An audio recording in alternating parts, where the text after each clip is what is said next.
Selamat siang Pak Budi sama Ko Beni Gunawan ya. Selamat siang.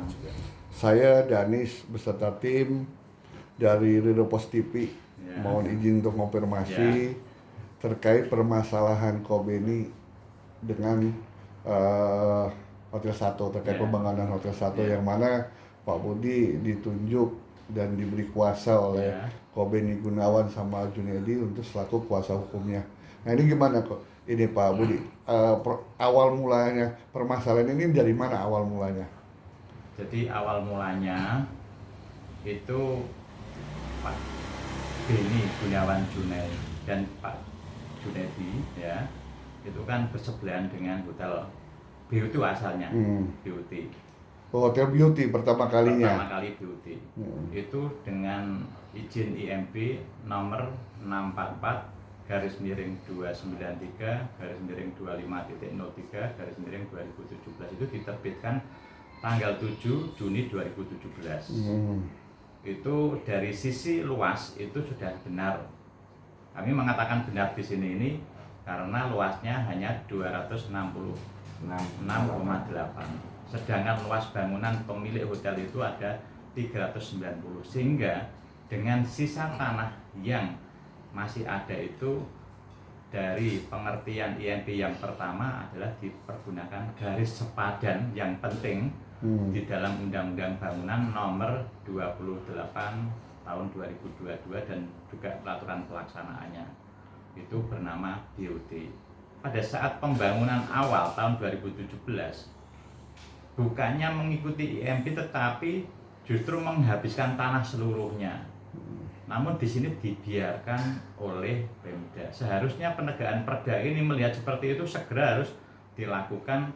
Yang namanya penegakan perda tidak menunggu dari putusan pengadilan.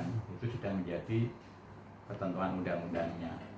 Karena di sini juga ada di sebelah timurnya itu ada bangunan yang melanggar, langsung dilakukan penegakan perda. Kalau ini tidak, sampai berdiri terus akhirnya dalam permasalahan ini merusak bangunannya Beni yang sebelah timur dan Beni Junedi yang sebelah utara, dan masih ada lagi korban yang di belakang namanya Wiwi Kurniawan. Ya, pada saat kejadian itu sudah dilakukan mediasi, namun dari pihak hotel itu mediasinya itu tidak sesuai dengan kerusakan yang sebenarnya. Harusnya kan kalau rusaknya ini struktur hotel ini ambles ini. Meskipun pondasinya dibuat apa kabur, pel, paku bumi, tapi kalau pondasinya salah kan ambles. Dengan amblesnya ini merusak lingkungan sekitarnya. Seperti itu. Bukannya di sini malah di sini perda, di sini penegakannya itu dilakukan, tetapi justru malah menerbitkan IMB yang kedua. Bangunan sudah berdiri tinggi, lantai 7, padahal yang sebelumnya ada lantai 5, ada kolam renang di tengah-tengah, sehingga menjadikan permasalahan di sini. Kenapa kok Pemda malah menerbitkan bangunan yang sudah berdiri dalam posisi melanggar undang-undang itu? Berarti di IMB yang pertama atas nama Hotel Beauty. Ya, betul. Dan Hotel Beauty, dan itu sudah ada ketentuan tetap di pengadilan, itu harus dicabut IMB yang pertama. Sudah dibatalkan dan sudah dibatalkan dan sudah dicabut. Ya, dan inkrah nggak ada upaya hukum.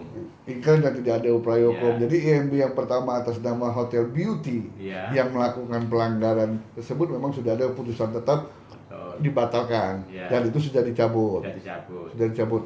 Tapi kemudian keluar lagi IMB yang kedua. Yang kedua. Nah, IMB yang kedua ini atas nama Hotel Beauty atau atas nama hotel lain? Itu yang kedua ini menggunakan masih BOT, tapi dengan sekarang ini diganti sendiri. Apakah perizinannya sudah atau belum menjadi Hotel Sato. Hotel Sato. Sedangkan IMB yang kedua itu terbit tanggal 29 Maret 2022 dengan nomor 644 garis miring 106 garis miring 15.04 garis miring 2022. Itu juga tidak hanya melanggar undang-undang, melanggar bangunan ini sudah berdiri, dan juga dari sisi izin permohonannya itu dari desa sendiri itu sudah memberikan keterangan itu tanggal 24 Agustus 2021 masih dalam keadaan sengketa. Oh, berarti kelurahan sendiri sudah membuat Sudah. surat pernyataan tidak memberikan izin. Ya, bukan tidak memberikan izin, hanya memberikan keterangan bahwa masih dalam keadaan sengketa. Masih dalam keadaan sengketa. Ya. Terus yang kedua, surat pernyataan tetangga itu kanan kiri semuanya itu ditandatangani oleh kepala desa dan RT. Tidak ada tetangga sebelah yang menandatangani. Ini pun juga ada keterangan masih dalam sengketa hukum. Terus yang dipergunakan, kenapa kok sampai bisa diterbitkan? Ternyata ada surat pernyataan yang dibuat oleh Sri Endang Susilowati, mengakunya sebagai pemilik hotel. Padahal pemilik hotel itu pengetahuan kita ini pertama kali sama Pak B ini adalah Pak Hafid Nego Subagio, bukan Sri Endang Susilowati. Itu tertanggal kalau tidak salah itu Agustus juga tahun 2021 itu menyatakan bahwa tidak dalam keadaan sengketa. Nah, sehingga ada 3 syarat untuk permohonan ini kan Pemda harus melihat 2 surat aja mengatakan dalam keadaan sengketa. IMB yang kedua di sini jelas melanggar undang-undang, melanggar bangunan gedung yang jelas tidak ada garis padanya, juga dari sisi administrasi juga dilanggar semuanya. Nah, seharusnya juga kan pemerintah daerah mengacu pada keputusan IMB yang pertama kan sudah dibatalkan adanya pelanggaran, tapi di sini kelihatannya Pemda tidak mengacu kan, tidak melihat terkait pelanggaran pembatalan IMB yang pertama kan begitu Pak. Nah, terkait pelanggaran perdanya sendiri itu memang ada sanksi hukumnya tidak Pak untuk hotel tersebut dan pihak Pemdanya sendiri, langkah-langkah yang diambil dari pemerintah daerah. Ini kan sudah jelas-jelas pelanggaran garis padan ya, perda daerah yang dilanggar, undang-undang dilanggar. Kan seharusnya Pemda tersebut mengambil tindakan tegas kepada hotel tanpa menunggu keputusan hukum dong Pak, berarti begitu? Betul. Kalau penegakan perda itu kan artinya untuk penertiban ya, kan tidak perlu sampai menunggu proses sidang di pengadilan. Yang mana di sini ini mengacunya pada ketentuan Undang-Undang Nomor 28 Tahun 2002 dan peraturan pelaksanaannya sampai perdanya juga ada perbuknya juga di sini ini, bahwa setiap ada pelanggaran itu harus langsung ditindak. Berarti tanpa ada keputusan pengadilan atau keputusan kepolisian atau keputusan apapun, ketika ini memang bangunan melanggar perda daerah, seharusnya pemerintah daerah sudah mengambil tindakan tegas dong Pak ya berarti? Iya, harus melakukan tindakan tegas terkait dengan IMB yang diterbitkan itu kan di dalam keputusan itu yang di bawah klausulnya kan ada yang menyatakan apabila tidak sesuai atau mungkin ada hal yang sifatnya perlu ditinjau ulang kan bisa dibatalkan. Nah, seharusnya di sini dari sisi terkait keputusan terkait penegakan perda itu harus dilakukan penegakan segera untuk melakukan penertiban terhadap bangunan tersebut Pak ya.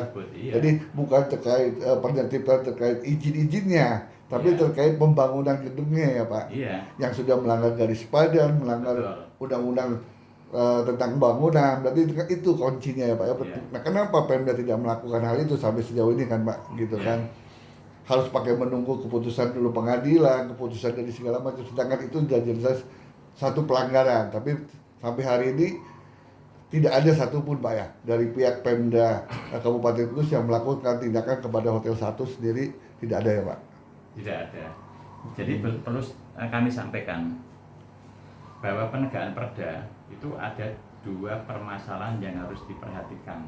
Yang pertama, kalau ada bangunan yang sesuai dengan IMB dan itu merugikan pihak lain, itu di sini bisa kita pegangannya kalau seandainya ada permasalahan di sini ini bisalah dikatakan menunggu putusan pengadilan. Tetapi kalau jelas di sini ada pelanggaran undang-undang berbeda dengan IMB yang tadi saya sampaikan, kami sampaikan tadi.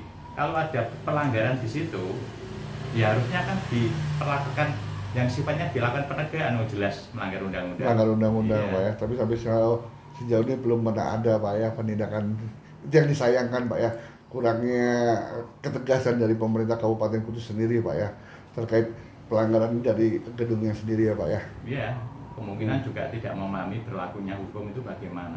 Gitu. Jadi yang namanya IMB ada yang melanggar, ada yang tidak. Kalau tidak ada sengketa, bolehlah dikatakan menunggu putusan pengadilan. Tapi kalau ini sudah melanggar, nggak usahlah nunggu pengadilan, langsung dilakukan penegakan perda sesuai dengan ketentuan undang-undang yang mengaturnya seperti itu. Begitu Pak ya. Terima kasih Pak Budi, dan sekarang untuk Pak Beni Gunawan ya. Izin Pak, harapan Bapak selaku masyarakat Kudus sendiri yang berdampak dari pembangunan hotel tersebut mengakibatkan tanah Bapak ambles, dinding Bapak retak, segala macam, apa nih Pak harapannya Pak? Harapan saya, ya, yang terutama saya sebagai korban akibat pembangunan hotel itu supaya hukum ditegakkan. Kita mencari keadilan, gitu. Jadi tidak pandang bulu. Pokoknya hukum, aturan, undang-undang harus ditegakkan sesuai yang berlaku. Cukup Coba ya. itu aja ya. Yang pasti Bapak meminta keadilan kepada pemerintah ya Pak ya, Ya, karena Bapak selaku menjadi korban Pak ya. ya. Dan sampai hari ini juga tidak ada yang namanya tindakan dari pemerintah sendiri Pak ya. Belum ada tindak lanjutnya. Ya, makasih banyak untuk Pak Budi sama Pak Beni atas wawancaranya di siang hari ini. Saya Danis dari Riropos TV Pak, selamat siang. Selamat siang.